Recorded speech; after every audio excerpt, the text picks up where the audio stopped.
தூத்துக்குடியில் போலீசாரால் அடித்துக் கொல்லப்பட்டதாக கூறப்பட்ட விசாரணை கைதி அருணாச்சலம் உடலானது உறவினர்களிடம் ஒப்படைக்கப்பட்டுள்ளது. இது தொடர்பான கூடுதல் தகவல்களை தருகிறார் எமது செய்தியாளர் நாகராஜ். விவரங்கள் என்ன? தூத்துக்குடி மாவட்டம் சாத்தாங்குளத்தில் ஜெயராஜ் பெண்ணிக் சம்பவத்திற்கு பிறகு மீண்டும் ஒரு பரபரப்பை ஏற்படுத்திய ஒரு லாக்அப் டெத் என்று நேற்று பேசப்பட்டது.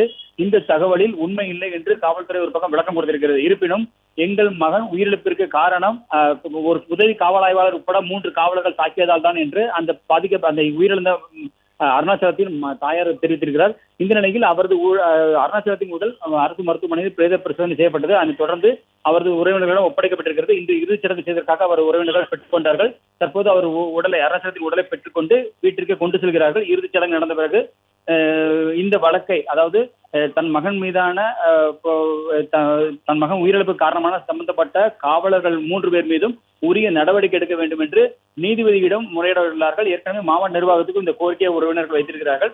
அந்த அடிப்படையில் எங்கள் போராட்டம் தொடரும், உரிய நீதி கிடைக்க வேண்டும் என்ற அடிப்படையில் போராட்டம் தொடரும். ஆனால் இப்போது இறுதி சடங்கு செய்வதற்காக எங்கள் மகன் உடலை பெற்றுக் கொள்கிறோம் என்று சொல்லி அவர் காவல்துறை பாதுகாப்புடன் தற்பொழுது அவர் உடலை பெற்றுக்கொண்டு வீட்டிற்கு இறுதி சடங்கு செய்வதற்காக உடலை பெற்றுக்கொண்டு சென்றுள்ளனர்.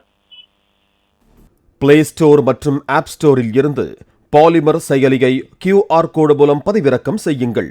செய்திகளை உடனுக்குடன் பெறுங்கள்.